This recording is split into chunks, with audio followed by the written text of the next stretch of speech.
There's a scene from a film from a couple of years ago that I think is an extraordinarily well acted scene, and a incredibly difficult scene to act, and an even harder scene to break down.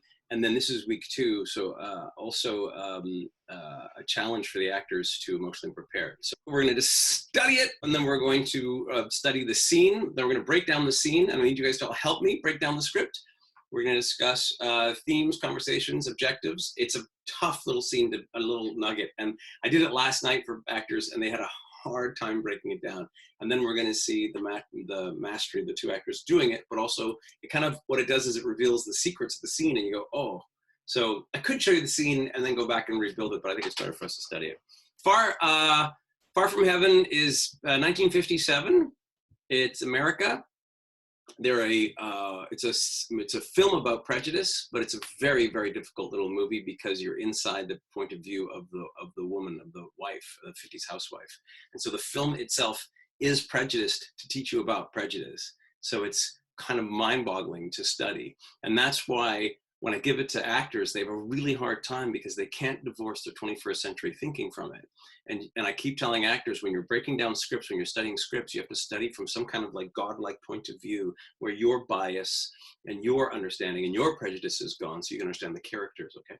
So it's the 1950s. Julianne Moore and Dennis Quaid are in this, they're playing a husband and wife who are in a perfect marriage. They're a wealthy 1950s couple who, middle class, upper middle class. They have like a black nanny and things. And they have a friendly, very superficial plastic kind of relationship. And it's extremely impassionate and lacking in any sensuality. And meantime, this gentleman moves in next door down the block. And he's a widower, and he's single. He also happens to be a black man. And she and he end up having this chemistry between each other, which goes unrequited. And that's an extremely important part of the plot. The inciting incident of the movie is what I'm going to show you right now. It's all shot in deeply saturated colors. And every single frame is always red, yellow, or green, sometimes blues. And you see the composition of this shot. He's got the red shirt, green and red, and she's in behind the green, and there's the yellow of her hair. Unbelievable. She walks in on her husband basically having sex with a man. Yeah, awkward situation. And there's the inciting incident of the movie, and that's what the movie's about. Can anybody who's never seen this movie, raise your hands. Actually, raise your hands. Oh my gosh, that's fantastic.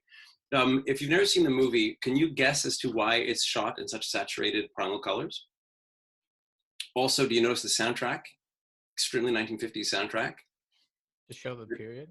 They're shooting it totally like a period film. They're not shooting just a period film. They're actually shooting it like a film of the 1950s with the whip pan and the Dutch angles.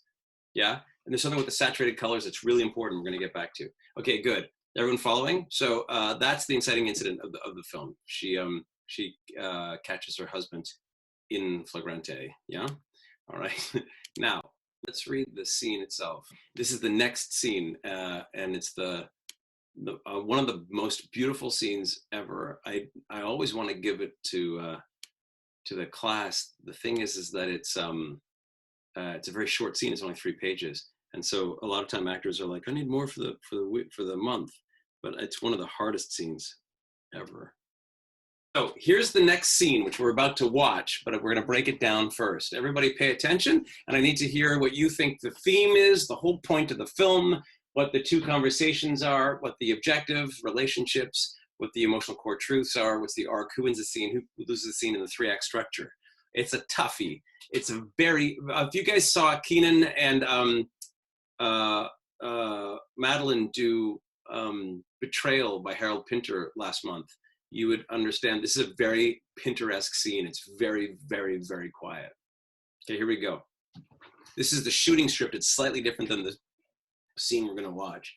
Interior living room. Later, music continues as we creep in slowly on Cathy, silhouetted against the glass, frozen in thought.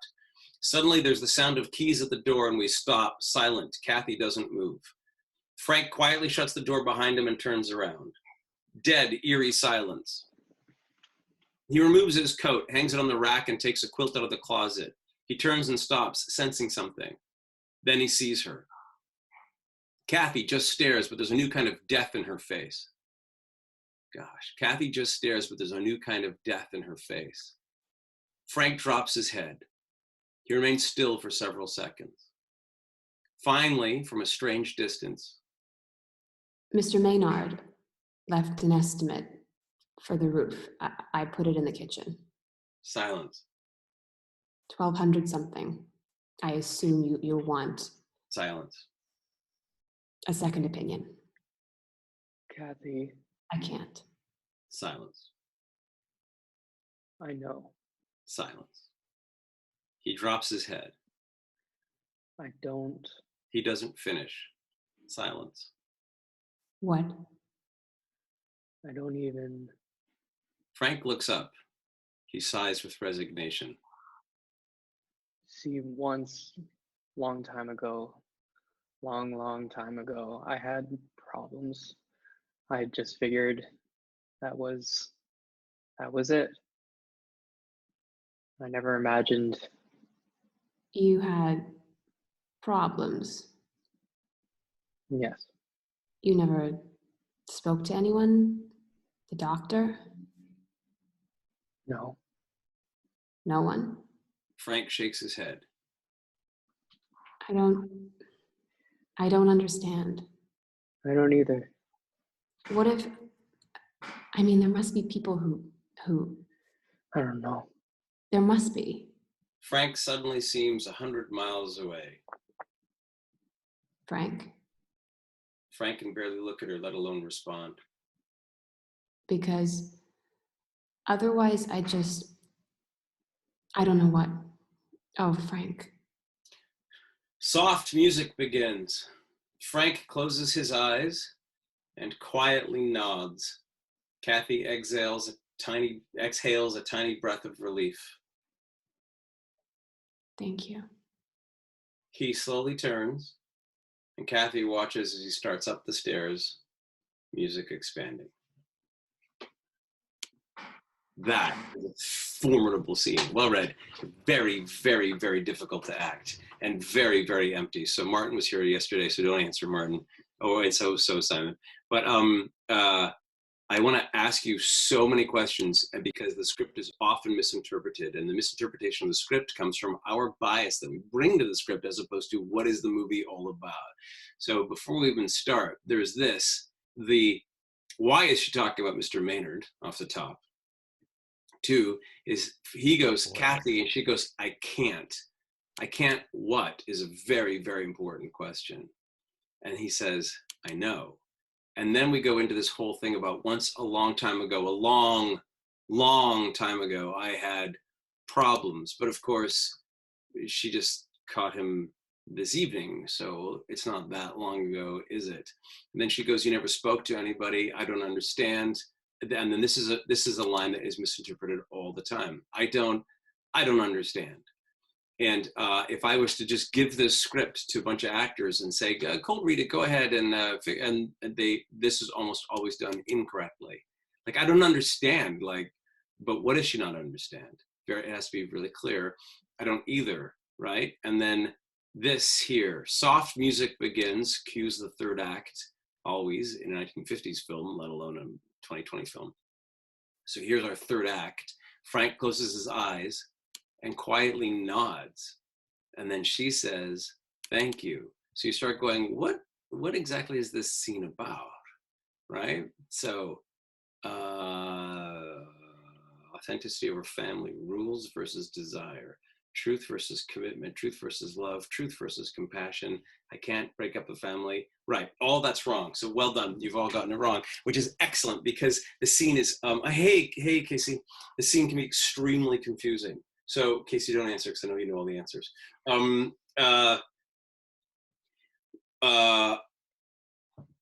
Is she angry? No. Does she show any anger in that scene? Not at all. Is there an idea of the family being breaking up? Is it that he's cheated? Is it that she's relieved? Yeah, all that, none of that's on the table, and none of that's there, and it's all. She's definitely shocked. Definitely, but it's all inside the scene if you pay attention to it. So, the question is, what's his objective and what's her objective? And if we can start with that, we'll get back to what the conversations are. So, music continues as we creep in. Suddenly, there's a sound of. So she's sitting there waiting for him. The key's open. Frank quietly shuts the door. Right? He removes his coat, hangs it on the rack, and takes a quilt out of the closet. So what is Frank trying to do, anybody? Sleep on the couch. Yeah, he's trying to sleep on the couch. And so sleeping on the couch allows him to do what? Not have a confrontation. Not have a confrontation, exactly. To deny what happened and to avoid it, and hope it all gets swept under the couch, right? So his conversation over here is, let's look in the second act. See, once, a long time ago, long time ago, I had problems. I just figured that was it. I never imagined. And then let's just read his dialogue. Yes, no, I don't either. I don't know. So what's he doing? What is his conversation? What is his objective? What is his actions in the whole script so far? Avoidance? Avoidance, yeah. So his whole thing is avoid it, deny it, right? So that's his objective. So there's our first conversation. We go, okay, so it's about denial. So if that's true, then she should have her counterpoint being denial. I wish I wasn't dealing with this. I don't want to deal with this. So when you win a scene, at the beginning of the scene, you'll be inside of your counterpoint, because when you win the scene, you win your point. So let's go back to the beginning of the scene. What's she doing at the beginning of the scene? Mr. Maynard left an estimate for the roof. The reason why she's talking about the roof and Mr. Maynard is what? Beating around the bush. Yeah, fuck, I don't want to deal with the fact that I just caught my husband having sex with a man. So I need a second, to like get into this conversation. So she's in her own denial. Yeah? Now, what's his objective? Oops. What's his objective? To do what? Avoid, deny. Right. So here we go. What is Cathy, what is he doing? And what is this I can't? Now, before we get into that, let's look at the structure of the scene. So what we see here is we see a man who's trying to deny, can't, and in the end has acquiesced to something, nods, and she says, thank you. So without even really studying it, we go, okay, Frank loses the scene. So Cathy is in her counterpoint at the beginning, avoiding, but by the end of it, she wins the scene. So she says thank you to something, she's won her objective. So what is her objective? No, but knowing Cathy wins, then there has to be a 3-act structure where she wins, loses, and then wins. And down here, she goes, oh, Frank, and has a bit of a breakdown. That's her loss. Otherwise, I don't know what, oh, Frank, and she breaks down. Soft music begins, cues the third act always, and then there's the third act. Frank goes, yes, okay, I'll give you what you want, and she says, thank you. So there's act 3. So this all here is act 2, his avoiding. Long time ago, I had problems. Long time ago, problems. I never did anything. No, I don't understand. She has a breakdown. So I go, okay, so there's act 2. So where does act 1 end? Silence, he drops his head. Living room, Cathy avoids, right? Then something happens. And then I know, he says, silence, he drops his head, and she just won. So that's the first act. So the question is, it's so Pinteresque. Cathy, I can't, I know. And we go, what the fuck are they saying? What are they talking about? That's act 1. Okay, so act 1 ends here. So I don't, all the way down to, oh, Frank, is act 2. So let's take a look at act 2. What happens in act 2? I don't, she says, what? Now, you didn't do this, Megan, but I've had actresses read this like, what? And I go, no, that's completely incorrect. Now, you wouldn't know that on a cold read. This is why cold reading sucks. Nobody's good at cold reading. I am very, very, very opinionated about cold reading. There are classes that teach cold reading. That's pointless. Absolutely pointless. Reading and acting have nothing to do with each other. And I know many, many actors who are dyslexic. And I've actually known 2 actors who can't read. So the concept of being a good reader, making for a good actor, is pointless. And in fact, good cold reading often leads actors astray because it teaches them how to listen to bad instincts. So until your instincts have been educated by script analysis, don't even worry about reading. and I've been to many, many, many, many readings where Sharon Stone or Sean Penn and they're terrible readers. They're like, and here we go, because they know we're just trying to figure it out.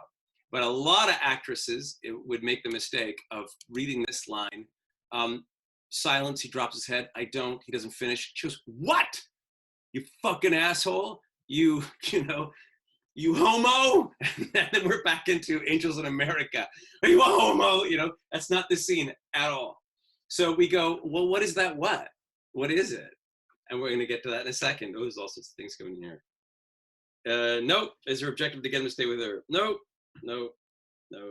She can have the conversation, can't get into it. She wants to have the conversation, she just needs a moment. That's right. Right, good. So let's go back into the second act and take a look at it. Sort of keep yelling out no, but see, once, long time ago, long time ago, I had problems.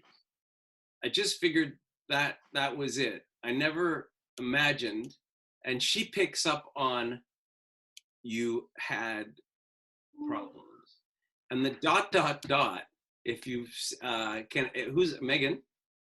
Mm-hmm. Read that line. You had problems. Right. I say, see, once, long time ago, long time ago, I had problems. And then she echoes it and she says, say it. You had problems. Right. Had is the operative word in that sentence. I just caught you with a man, so you had problems, but you're having that problem again. I never imagined those problems would come up again. Yes. And then she says, you never spoke to anyone, a doctor? And he says, no one. And Frank shakes his head. And then she says this line. Go ahead, Megan. I don't understand. What does she not understand? Anybody? I don't understand, why you would be with somebody else. I don't understand why you would never tell me you were gay. I don't understand why I'm not enough for you. None of that's correct. I don't understand. Why you think is the problem? No. I don't understand what. His attraction to men. No. It's so, I know. But once you get it, you get it. Let's go back. I had problems. I never imagined you had problems. You never spoke to anyone? A doctor? No. No one? Frank shakes his head. I don't understand. I don't either. I don't understand what? I don't understand why you would never get this fixed. And here's thank you very much, Francis, got it. Here's the whole premise of the scene, which is the premise of the movie, which is mind-boggling to a 20th century emancipated, liberated mind, and also heinous, like absolutely horrible, like sickening. But the point of the film is not that he's gay, because gay doesn't exist in 1957 in their world. It's the fact that he's diseased and has a syndrome. And the prejudice of the movie is he has a problem, a sickness, like he has cancer, or he has alcoholism, or he has an addiction to, I don't know if they didn't have pornography in those days, but he has an addiction to cigarettes. He also has a propensity mentally to want to have sex with men, which is a sickness. And she's like, I don't understand. Why wouldn't you just fix this? And that's where the movie, you go, oh my God. And the movie is a genius film because there's a parallel plot. She's falling in love with a black man next door, but you can't be in love with a black man in 1957. Like you can't. Just like a man can't be in love with another man in 1957. So the fact that she's trying to heal her husband of his sickness is parallel to the fact that she must be also sinful and incorrect in her feelings for the man next door. Whereas we in 2020, this is 2002, but I think it only came out in 2010, we go, what is going on? Like, why don't you just go, I'm gay, come out of the closet and go love that man that you're with and go be with the man next door and be really good friends. Like that's how we would look at this film from now. And this is why the movie's shot in such saturated, beautiful colors, because the movie is gorgeous. and 1950s perfect, and her coat is perfect, and her gloves are perfect, and her children are perfect, and we live in a perfect world where the cars are all clean, and it's Pleasantville. We're perfect, right? Therefore, when there's a problem, we need to fix the problem.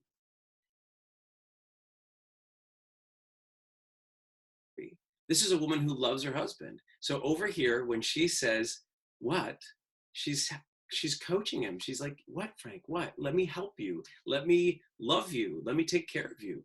Let's take care of this. Okay, you've got a problem. I had problems. I love men. I never imagined you had problems. You never spoke to anyone, a doctor, to get yourself cured? No. No one? I don't understand. Why would you not just do that? He's like, I don't know either. Because he's like, I'm addicted, I guess, because he likes it. It shows, what if, I mean, there must be people who can rid you of this homosexuality. I don't know. There must be. And then, Frank, like, I need you to help out here. And then because otherwise, I don't know, Frank, and she has a breakdown. I don't know what I'm going to do if my husband is sick. Act 3, soft music begins, which is sick. When you think about it, that's just sick, that the soft, lovely music starts. And Frank closes his eyes and quietly nods. Fine, I'll go get psychiatric help. She exhales a tiny breath of relief and she says, thank you, lovingly. The crazed thing about this film is Julianne Moore plays a heroic woman who is a beautiful woman who loves her husband, who does what any woman should do in America, which is when her husband is sick, help him. So he has cancer, help him. He has MS, help him. He has homosexuality, help him. And that's why the movie is so fucked. And what it does is, instead of teaching you a lesson, it drops you into the life and makes her the hero. And by the end of the movie, you're like, oh my God, these people are so messed up. Oh my God, thank God we don't live there anymore. Illness versus avoidance. Well done, Francis. Boom! It's about sickness or illness versus denial. I don't want to deal with this shit, but I'm going to have to. She goes, despite the fact that I so want to just go hide in the black man's lab and not deal with this, I'm going to rise up and be a heroic woman who takes care of her husband's illness. And his is, I just want to avoid this because deep down I really like it, but I know that I'm sick. And the thing that's really important is that he thinks he's sick. And that's what's so sad about the movie. Never in his head or anybody else's is, dude, it's okay. It's okay. You're okay. You can be who you are. Never is that ever allowed in this film. And that's why the movie just makes you go, oh my God. And yet it's the happiest shot. The music is beautiful. Everything's colorful. The kids are beautiful. It's this happy movie that makes you go, oh my God, I want to kill myself. And that's what 1950s America is like. And that's what plastic America is still like. And that's the point of the film. To hide. He's going to go into denial. He sees her, shit. There's a new kind of death in her face. Meaning she's losing. She's going to have to win. Frank drops his head. After a few seconds, she starts in denial. Mr. Maynard left an estimate. So this is Act 1A. Oh my God, I'm going to get away with it. Shit, I didn't get away with it. That's Act 1A. Act 1B, Cathy throws up the ghost and goes, oh my God. And then Act 1C, Frank accepts, says, I know, and that's the end of Act 1. So now back to this. Cathy, I can't. What is that? There's one way to do it. Oh, the movie's very, very, very dark. And they did mislead the audiences, which I'm really glad they did, because they're trying to suck people into the film. And then people sit there going, oh God, oh my God. I'll show you the scene where the psychiatrist cures him of his homosexuality. You want to jam your eyeballs out. So I'm gonna go back here. Act 1A is this. He comes home, she's waiting for him, so she wins. Act 1B is, oh my God, she shuts down in denial. And then Act 1C is he accepts it, and then we can start the conversation. So what's the Cathy, I can't? Anyone want to guess? Right. His objective is to do what? Avoid. And her objective is to do what? Cure him. So exactly, avoid and cure. So when he goes, Cathy, what's he gonna say? In avoidance. Because that's Act 1B. This is why you need to know your conversations, your objectives, and the structure of the scene. Act 1A, I come home, shit, my wife called me. Act 1B, I'm going to avoid. Act 1C, I can't avoid. So Act 1B, he's winning, so therefore he's in his objective. What is his objective? To avoid, to deny. So when he says Cathy, what's he going to say? Who knows, but what's he going to say? Cathy, it's not what it looked like. Cathy, Cathy, I know that was very hard for you to see, but maybe, I don't think you realized what was happening. Cathy, and she's gonna make an excuse. Whatever excuse you want to invent, it's his excuse. And she goes, I can't. What's she saying I can't to? What's her objective? Her objective is to be angry at her husband. Nope. Her objective is to call him out on his homosexuality. Nope. Her objective is to humiliate him. Nope. In a loving way, her objective is to cure him. So she just wants to shut down the excuse. Thank you very much, Mariah. He goes, Cathy, I don't think what you saw is what you think it was. And she goes, Frank, I can't play this game anymore. I can't bullshit. We need to get real here. You have a disease and I need to help you. And that's all that's said. And so he goes, Cathy, I can't. And then he goes, I know. End of scene. End of Act 1. Isn't that gorgeous? That's what that is. But I have had an actress cold read it and an actor cold read it. And the actor goes, Cathy, she goes, I can't. And I'm like, whoa, whoa, whoa, whoa, whoa, whoa. Stop. Why does she want to cure her husband? Because she loves him. And also because they're the perfect 1950s family, and it's her job and her role to take care of him and cure him and get his back and hold him when he's down. She loves him. That's undeniable. She does love him. But how much can she possibly actually love him? You know what I mean? And therefore, her sensual side, her romantic side, her desirous side, that part of the love for her is going whoopsie over to this man over here, which is also an inappropriate love. Oh my God. Planet Earth, just let people love who they want. For God's sakes, enough. Enough telling people who they're not allowed to love. We need more love. And then he says, I don't, and he can't finish the sentence. Now this is Act 2. So he goes, I don't, and then he shuts down. So he wins this micro beat. And that micro beat is Act 2A1. And she's like, what? And she's coaching him. Let me help you. Let me cure you. Let me love you. Let me walk you through this. I don't even, and he shuts down. And that's the end of Act 1A. And then Act 1B, see, once, a long time ago, I had problems. I just figured that was it. I never imagined you had problems. Yes, you never spoke to anyone, a doctor. No one?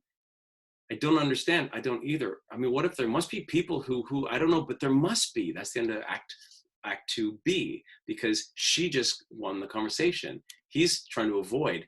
I don't know, I don't either, I don't, maybe, no. Every line he's saying is an avoidance. And she's like, there's gotta be somebody. That's the end of Act 2B.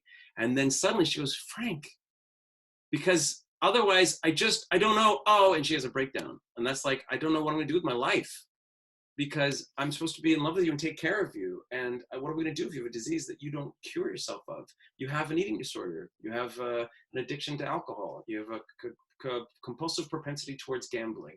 You have a bipolarity. You have homosexuality. Let's just cure it. God, if anybody took that little section of what I just said out of context and posted that on YouTube. Yes, I'm talking through her point of view. Her point of view is her husband's sick and she needs to help him. And then he breaks down in the end and he acquiesces and he nods and she says, thank you. It's a loving scene in which a woman who loves her husband and knows her role as a wife, knows that her husband is unwell, cannot understand why he's not getting fixed, and then asks him, please fix yourself. And he says, yes. That's what the scene's about. God almighty. Ugh. Do you see the moment where he capitulates and then his soul just dies? He actually, Dennis Quaid is one of the, we watched Dennis Quaid in Postcards from the Edge last night. Dennis Quaid is one of the best. But do you see that moment where he goes, ugh, and it's the death It's the death of a man's soul. Look at him avoiding. Just figured that was it.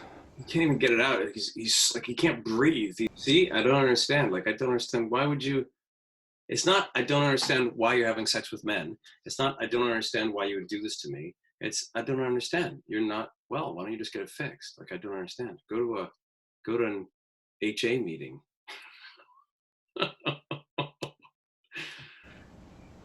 He says, Neither do I. and look at him, look at his face, look at him. Did I get out of it? Am I out of it? Did I get out of it? No. There must be people who... I don't know. Because... Otherwise, I don't know what I... Cathy. Now, you see, she gets her breakdown. He comes into her. Now, here's the thing. Watch how small she is in the frame when he capitulates. But the point is, she's having a breakdown, and he does love her. He loves her as best he can, but he does. He loves his wife, and he wants to be the good husband. He wants to be a good guy. They want to be good people. These are good people. These are good people living in an evil prejudice. And so because Julianne Moore turned her head, in the script, it says he nods, which I like better. I like better the fact that he just nods and then his soul dies. But Julianne Moore turned her head like, I don't, which is really good. It's perfect. It's like, it's real, it's emotional, it's true. It's also very 1950s housewife behavior. It's really good. And that forces Dennis Quaid to have to actually say, all right. So they changed the script. All right. Look how small she is in the frame. So he says, all right. Now Wes has to say, all right. So now when she says thank you. Thank you. She's a wife who loves her husband and saying, thank you. Thank you for saving this family. Thank you for saving our marriage. Thank you for being a man and standing up and getting something done. So she wins the scene and he loses the scene. And watch him lose now. So he shifted this behavior from the nod in the script to after she says thank you. Is the breakdown in the sigh real? Yeah. Is it an emotional death? Yeah. Is he giving up on his life? Totally. Is it an accident that is occurring? Completely. But is he also Dennis Quaid and a really smart actor and went, oh, that moment was here in the script and I have to cut and paste and put that moment over here because I can't see her, so I'll say the words all right and then I'll have my mental breakdown. So it's both completely spontaneous and totally orchestrated. And that's why he's Dennis Quaid, making the money that he does and being in the movies that he can, because he can do that. That's what I'm training you guys to do. Do y'all understand? It's an exceptional performance. And if you see it shot, the whole thing's shot 1, 2, 3, act 1, act 2, act 3, act 2, A, B, C. You can see all the movement is exactly that. Then the thing's all saturated in these colors and she's the hero and she's saving her husband's life. Ugh. Now, just so you understand the story, because it's super important to understand the context of this scene. Get the fuck out of that era. Right. Isn't that horrible? Isn't that horrible? It just, it's so horrible. And yet easy to misinterpret her behavior, but her emotional truth is my husband's in trouble and if I don't help him, this family could fall apart and I need to help cure him. That's her emotional core truth is not I'm betrayed or my husband is an asshole. Her emotional preparation is a fragility and a shocked shame of I'm failing my husband as a wife and he's failing because he needs to be cured and I need to cure him. So the person I love most is in trouble and I have to do something about it. Otherwise, I will fail them is her emotional preparation. But last night, someone watching this said, what I wish I could like ask Dennis Quaid, what was his emotional preparation for that scene? Because he is deep inside of it, that he can barely talk. His voice is like constrained. You ever have that? I'm sure you've all had that. When you're emotionally really, really, really upset and usually full of shame and you want to speak, but if you speak too fully, you're going to break down and you don't want to break down because you're trying to not break down. And so his voice is like, he's like, I had problems. It's so caught. It's so good.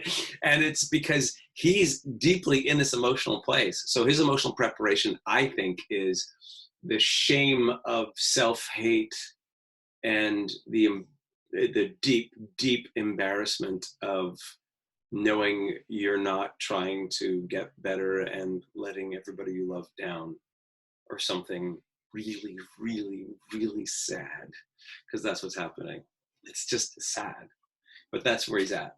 And I think his emotional core truth is an unbelievable shame and self-loathing. And you can see it in the next scene too. What a movie to have to carry.